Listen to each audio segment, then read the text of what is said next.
Hey guys, tonight we begin with something a little breezy.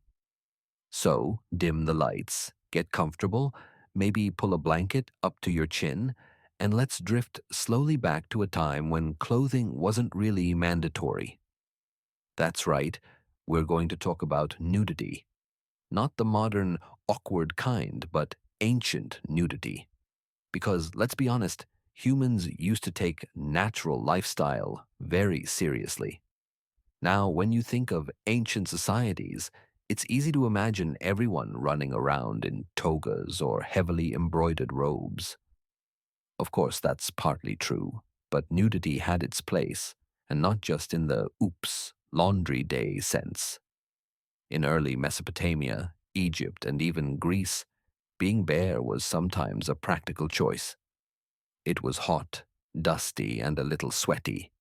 Wearing full layers of wool or linen could feel like trying to nap in an oven. So naturally, nudity became a form of comfort, hygiene, and even status in certain contexts. The rich might wear clothes to show off, sure, but laborers, not so much. They had other priorities, like keeping cool and not falling asleep in the sun. Speaking of Greece, it's kind of famous for turning nudity into a philosophical statement.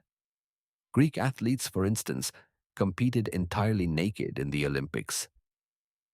Apparently, watching people run, wrestle, and throw javelins in the buff was the height of sophistication. Why, you ask? Well, some historians think it was about celebrating the human form, or maybe they were just really proud of their glutes. Either way, public nudity became a normalized, even ritualized aspect of Greek life. Gymnasiums weren't just places to work out. They were arenas of mild existential reflection, occasionally punctuated by sand in uncomfortable places.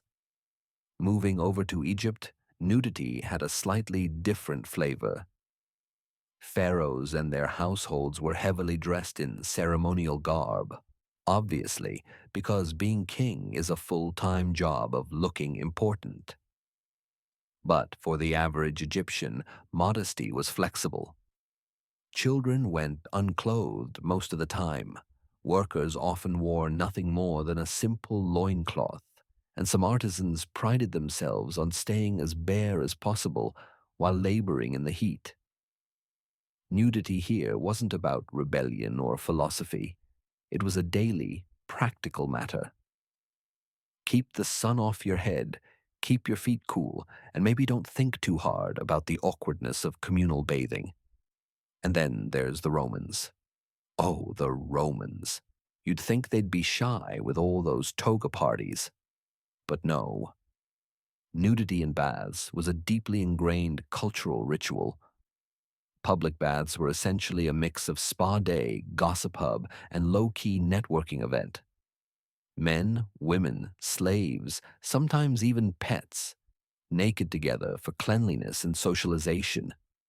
And yes, there were occasional rules about segregation, but mostly it was a casual, if slightly awkward, part of life.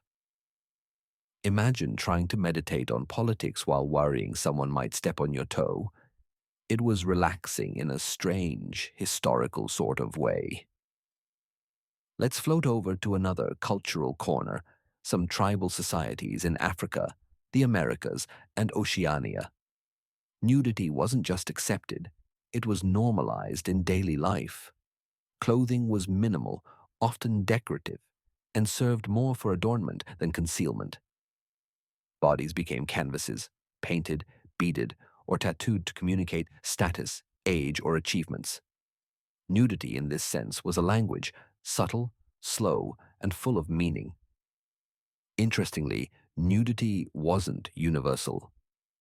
Some societies leaned heavily on coverings for religious, practical, or climate reasons, but it's fascinating how flexible human comfort and cultural norms were across the ancient world. And the irony? Many of the elite and wealthy who could afford the finest fabrics often chose the most cumbersome outfits, while the nudist, simplest folks went about their days without so much as a second thought. Now, let's drift into the subtler, ceremonial aspects of being unclothed. In many societies, nudity wasn't just comfort, it was a statement.